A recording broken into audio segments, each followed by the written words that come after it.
Hello, ladies and gentlemen. Welcome to Dream Masters. I'm your host, Shawn Jazz Vengeance Stevens, and I'm here today to answer emails from you guys, the fans.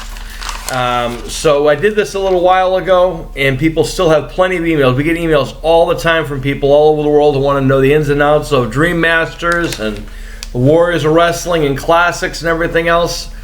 So what I thought what I'd do is, since I have the time, I'm going to answer some of those questions. My son and I have selected 14 questions on random. So they're not in any particular order, so I'm just going to go down from 1 all the way to 14 and answer any and all the questions. Hopefully you can learn some, and hopefully it helps. So the first question, what I'm going to do also to protect the identity, I'll say the first name, last initial, or whatever, and then where they're from, and that's about it. Because you don't need to know everyone else's life and everything else. So here we go. So, question number 1 comes from an unknown from Irvine, California. Who on your roster would you never? Who on my roster or our roster would we ever not get rid of or fire, and why? So you guys know that we have a ever-flowing roster that we freshen up all the time. We usually take the guys who are less, who are doing a lot, who aren't, catching on, and guys who aren't like kicking up steam, guys who don't perform well. We usually take those guys, put them in what we call a cage of an execution cell match, where we take 6 guys, we put them in a cage, and they basically duke it out. And whoever wins gets to stay on our roster, and the other 5 guys will be released. So the question is who would we not put in that circumstance? Probably the veterans. Guys like Chuck Norris, the Horror Connection, probably the World's End at this point, Bane and Doomsday. The Horror Connection, of course, Freddie, Jason, and Michael Myers, since they've been from the beginning of when we've been doing this. Yeah, those guys are pretty untouchable. I'd say my son, Shawn Awesome, probably he would say me, Jazz Vengeance, Jazz Fitness. I would probably also be untouchable because for some reason people like Jazz Fitness, some people like Jazz Vengeance. So we have both. Another individual who will be making his we'll get to that because someone asked about it. So we'll keep on going. So hopefully that answers your question. So basically the veterans, guys who we have had since the very beginning, I'm loyal to. Guys who I know you fans enjoy, Chuck Norris, Freddie, Jason, Michael Myers, probably Bane, Doomsday, Deadpool, the Punisher, Daryl Dixon probably, because who doesn't want to see because if I get rid of Daryl, everyone's going to riot anyway, so can't have that, folks, sorry. As far as villains go, probably Juggernaut at this point, since he has his own challenges and so forth, so hopefully that answers your question. Question number 2, has there ever been an outcome you wish you had altered? That comes from Dennis M. from Salt Lake City, Utah. Wow, Utah.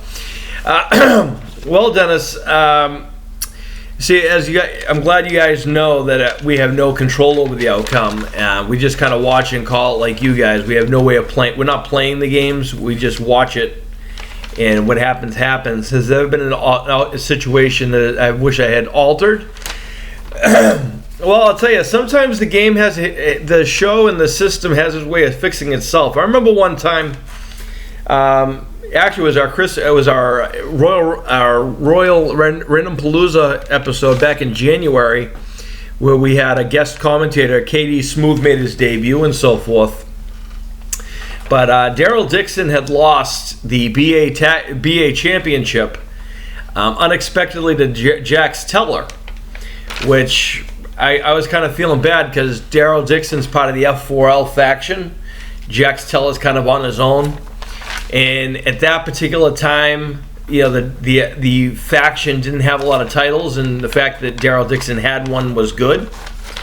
But the fact that Daryl Dixon lost it to Jax Teller made me kind of sad, but couldn't do anything about it. But right after that, live on the show, we for the first time saw someone cash in one of their briefcases for the BA championship. And it was Freddy Krueger, who is a loyal and a veteran of our show. And he cashed in, and he actually ended up beating Jax Teller. And I could live with Freddy Krueger becoming the BA champion. since he's a veteran and he's earned it, and he was a BA he had the briefcase. So that's kind of the only time really I was like, oh, that's too bad. I also kind of felt kind of bad when Deadpool recently defeated Jackson R. Scott, who was doing really well as a BA champion, but and actually Jackson hasn't had an opportunity yet because he's still climbing his way back up because he already cashed in his opportunity to reclaim it, which he lost, and now he's got to work his way back up. But that was kind of sad because the kid did really well for a while. He held it for a few months and he defeated all kinds of people until Deadpool came out of nowhere. So good for Deadpool too. Okay, so that was question number 2. Number 3 comes from Lindsay L. from Gary, Indiana. All right, Gary, Indiana. She asked about the Jar of Fate and why is the Jar of Fate so big? Well, the Jar of Fate is actually a pretzel box. It's a huge pretzel box, or a jar. But all honesty, sometimes we have to have several things in that box. We might have many people we have to pull out of it. If we do a roster thing, we have to pull each name out and have it evenly done because that's the fairest way to do it.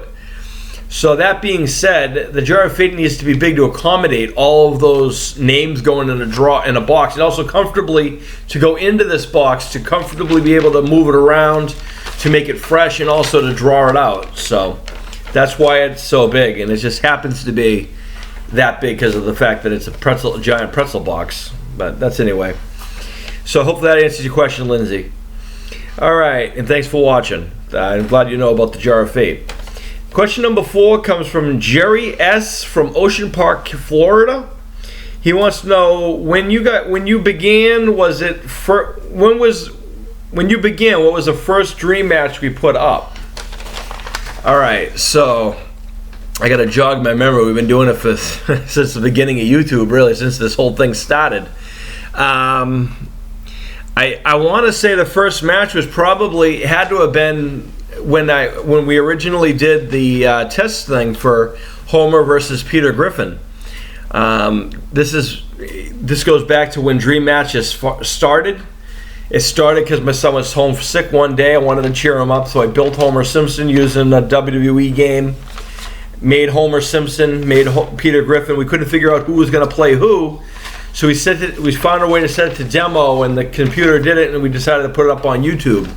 And that's actually how the Dream Matches phrase started. So I guess technically it would be Homer Simpson versus Peter Griffin was our very first dream match, if you would, that we did way back, I don't know how many years ago. We've been doing this for like 10 years, 15, or 11, 13 years now, folks. So we've been out for a while. Anyway, let's get back to the question. I hope that answers your question. But yeah, I believe it was Homer Simpson versus Peter Griffin, sir. Jerry. Anyway, number 5, Sylvia D. from Naples, Italy. Wow, we're getting all the way over to Italy. That's exciting. So Sylvia D. from Italy wants to know who on the Warriors roster would I not want to have a match against? Well, you know what? The reason we do with the Warriors of Wrestling is to prove the women are just as tough as the guys anyway. In all honesty, I'd have to say Wonder Woman is somebody I wouldn't want to mess with. I wouldn't want to mess with Captain Marvel, probably. I wouldn't want to mess with probably Black Widow. I'm not overly fond of the Nun. She kind of annoys me and kind of creepy. Annabelle, I'm not worried about her. I'll boot her down the stairs. I'm not worried about her at all. I've never been afraid of dolls. My wife is pretty tough in real life and in the game form. So Diana Stevens is pretty tough. My daughter, I probably wouldn't want to mess with her either. She's pretty tough. She's got, part of vengeance. So there you go. So hopefully that answers your question, Sylvia. There's several women on the Warriors roster I wouldn't want to tangle with, really. Luke M. from Belfast, Ireland is question number 6. He want to know, do you prefer doing day shows or doing night shows? Since I'm kind of all over the place. Like right now, the time here where I am is 9:33 p.m. Eastern Standard Time. And that being said, in our undisclosed fitness era, Vengeance House of Jazz, whatever, And you know what? It doesn't really matter to me. It's like 9:30 right now. I'm feeling pretty good. It all comes down to how awake and alert I am, in all honesty, and how many people are actually able to be on and watch comfortably. All honesty, like right now, I don't know how many people are actually at home watching YouTube. But for those who are there, you get to see this. But if not, you can go back and watch it later anyway. So it doesn't really matter.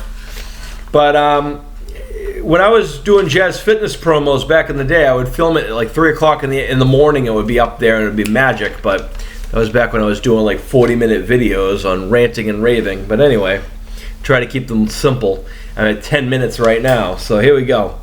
So hopefully that answers your question. Do I like day and night? It doesn't really matter to me. I guess it just depends. The daytime can be nice, only it's very loud. And a lot of distractions during the day, where at nighttime, people are sleeping, my son and I can focus and whatnot. So there you go. Let's see. Wow, that's an interesting name. Dan Landis. Landis F. from Florence, Italy. So we're going back to Italy again. And Landis wanted to know, has there ever been a time you have been disappointed in a dream match? Well, I thought I answered that earlier with the whole Jax Teller defeating Daryl Dixon. Also, I was disappointed when Jackson R. Scott, or otherwise known as Miles Bloom, lost the PA Championship because he was doing really well with that. But all honesty, it's completely randomized, and it's all for fun anyway, so it's not like, it's not a big thing. I guess I am a little surprised that Chuck Norris lost to Shaggy Rogers like twice.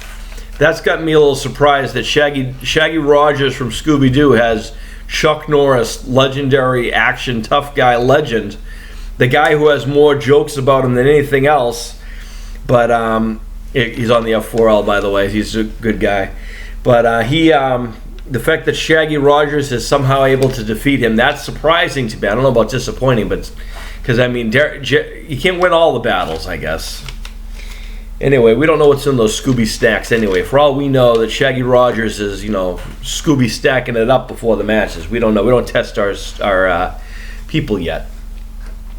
So that was question number 8, Landis from Florence, Italy. Now we're going to question number 8 from Dim Lee from Tokyo, Japan. Wow, we're getting all the way over to Japan. And this is the question I almost answered already because I already had a look at what was going to be read. So they wanted to know what happened to Brock Brown, legend, the original character that we have that has captured the imagination and the annoyances of people everywhere due to the fact that he's completely unpredictable. We set him for having clothes on. He comes out sometimes not with clothes on. He does pretty much whatever he wants to do, which is kind of annoying, but it is what it is. But Brock Brown is actually returning to very, very soon, maybe even tonight. You never know. Maybe we'll do a show tonight. You never know. So be watching the show regularly, and maybe you'll see Brock Brown, because I do know that he'll be back soon. He was injured for a little while, and he also wanted to make himself up looking better again, I guess. I don't know why, considering half the time he decides to not get dressed, so whatever. We find that whenever we let him get dressed however he wants, usually he gets dressed, so we're not going to argue with Brock Brown on that. So that's, hope that answers your question, Jim Sim. And konnichiwa, by the way. So question number 9 comes from Erin Kay from Galway, Ireland. That's where my family's from. Can you do animal battles? Animal battles, like, I don't know. Well, we've done cat versus dog. I don't know if that counts. See, animals are interesting to build. I probably could do more animal battles if I really got really creative, but I mean, I would have to have something really worthwhile to, have a feud against. You know what I mean? Like, we've done cat dog all the time. I'd have to see what the animal fight would be, and also who would be requesting the animal fight. I mean, I don't really want to see, animals fight, really. We're more into the whole, unless it's like Hawkman and something like that, or, I mean, I could even go as far as Rocket Raccoon's been on our roster, so I don't know if that counts. But so no, we don't usually do animal fights for our show. Sorry, Erin. Question, unless you count, King Kong versus Godzilla, probably something like that. We're probably going to be doing a monster. We'll get to that question later too. Anyway, question number 10 comes from Leo V from Paris, France, and it's actually not even a question. It's actually a request. He wants to see Pepe Le Pew versus Napoleon. Pepe Le Pew, for you guys who don't know, is the skunk from Looney Tunes. Napoleon, of course, is the war general from France history. And you might also remember him from that movie Bill and Ted's Excellent Adventure, where they called him, they called him Napoleon, but basically he went around and made a mockery of who Napoleon was. Don't get me wrong, I like Bill and Ted's Excellent Adventure. It was a funny movie. But you know what? We could probably do that for you, Leo, at some point. We'd have to work on getting Pepe Le Pew booked in, and we'd also have to bring forth Napoleon like we did for so many others. But yeah, we could probably do Pepe Le Pew versus Napoleon if that's something you guys really want to see. Question number 11 comes from Ivan Z from Moscow, Russia. Wow. That's a long distance. I guess he wants to know what's the most matches we had in one day. We try not to do too many matches. I think the most matches we did in one day was like 14. Generally our show's no more than 14 matches in a day. As you can tell, there's 14 questions here. 4s are a lucky number for us, so anything with 4 kind of has to end in that. That's why there's usually no more than 14 matches, unless it's a tournament or something, then it's something different. But I honestly have never counted, really, so it's hard to say. Plus, we go from different rosters to rosters, so I wouldn't really know. I honestly don't know. I'll have to check on that, and I will get back to you, Ivan, to let you know how many matches we've done in one day, or you can go watch our show and count how many go in one day. Usually there's no more than 14 on a regular. Sometimes less, sometimes more. All right, so, this is a good question from, I think that says, okay, so Elwater, I'm trying not to destroy your name, brother. Eleanor from Mexico City, Mexico. She wants to know where Shawn Awesome has been. That's my counterpart. That's usually the co-host that I usually have normally. Where Shawn Awesome is? Well, it's summertime, and he had school, and he had a very tough school year. And it's summertime, and he's going to be 17 soon. So what he does is he helps her a lot backstage and back behind the scenes. He helps me book all the matches. He'll tell me who to hire, who not to hire, who to fire, who not to fire.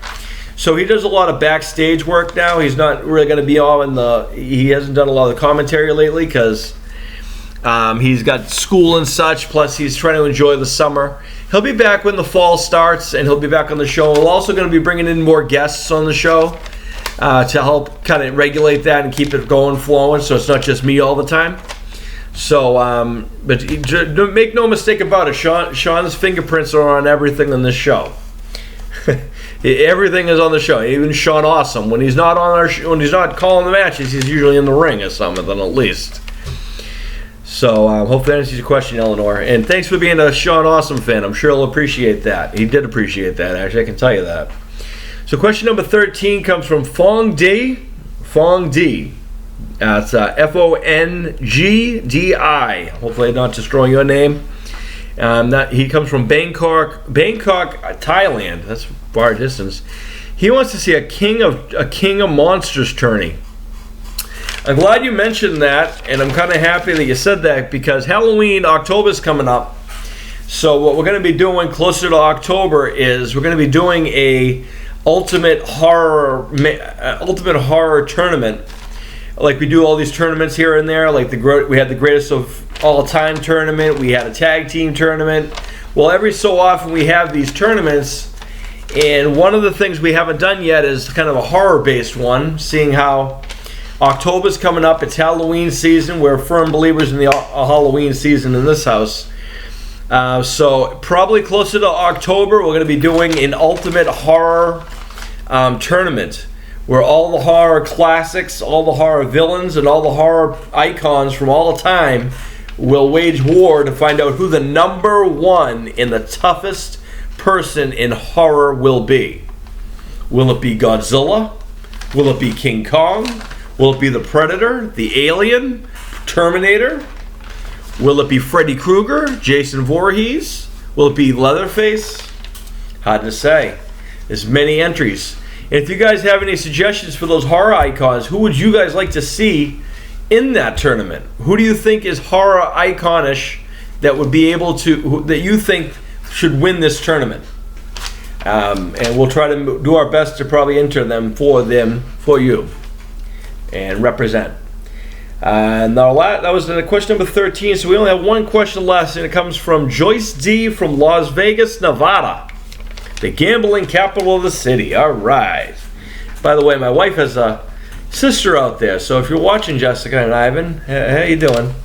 Hopefully Las Vegas is doing well. I don't know if you know Joyce, but Joyce watches our show, like you guys do, hopefully. And Joyce wants to know, can we have a show where we focus on one or two more people again?